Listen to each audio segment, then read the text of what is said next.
Now, millions have been allocated to the fight against gender-based violence, but the family of murdered university student Uyinene Mrwetyana wants to know what has changed. The family says it's committed to keeping government accountable. Well, to tell us about how, we're joined now via Skype by Thembelani Mrwetyana, who's the uncle of Uyinene and speaks on behalf of the family. Mr. Mrwetyana, good morning. Thank you very much for your time. A year has gone by. If you don't mind, if I can start on the basis of how has the family been managing, before we talk about the efforts that the foundation is going to be driving in holding government accountable. A year on, how is the family?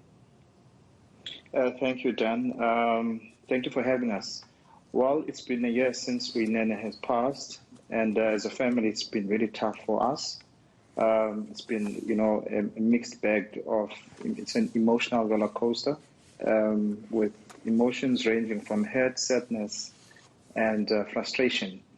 However, with the support that we received from South Africa and indeed from the rest of the world, it has somewhat softened the blow, and we are encouraged by those outpouring of love. Now, the Uyinene Mrwetyana Foundation has issued a statement which we have seen, and I've read it, and the bigger question that is being asked is what has changed? I guess this is being asked against the background of so much has been pledged and said and talked about in the fight against gender-based violence, but not much has changed. Indeed, it's very disheartening a year down the line to still read and learn of stories of young women and girls suffering at the hands of these monsters. Now, in terms of what the government has done, we welcome the plan that the government has crafted. There's a plan around gender-based violence and femicide.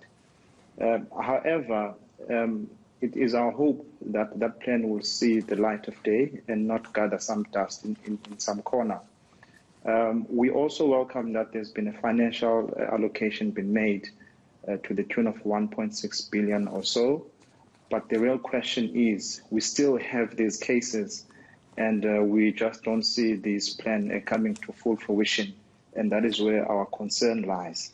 Yeah, and I mean, we remember very well when the president declared it as a national emergency and that 1.6 billion rand was pronounced. There were also promises made about making sure that the courts will mete out harsher sentences for offenders of crimes against women and children, that there will be sexual offences courts that will be increased. So there were so many promises, and is that those kind of things you as a foundation are planning to track and hold the authorities accountable?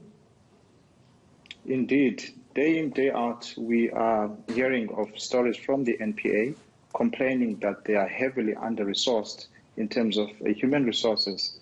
We are advocating for a dedicated team of personnel that will be looking into gender-based violence so that we can have a swift court process to deal with the perpetrators of such heinous crimes. And it really is, in a way, as I'm saying, disheartening that we are seeing that those objectives have not come to fruition yet. I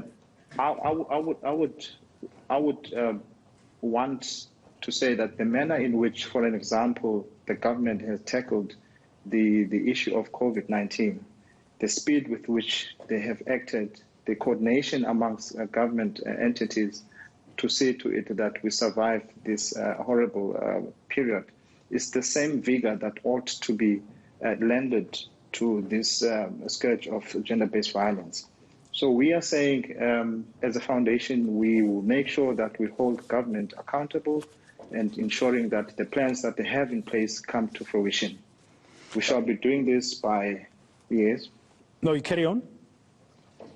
Yes, we intend doing this by engaging more in policy making, and making our voices heard during policy making in issues that surround gender-based violence, continuing with our awareness and advocacy campaigns and so forth. So we shall be making a noise. And one of those aspects, very briefly, is when you are now asking calling on South Africans to arise and speak out. I'm referring to your press statement, and you're talking about hashtag I arise and I speak out. That campaign is in partnership with MultiChoice, where we are saying South Africans must arise and speak out, particularly our menfolk, as they often are the biggest culprits in terms of gender-based violence.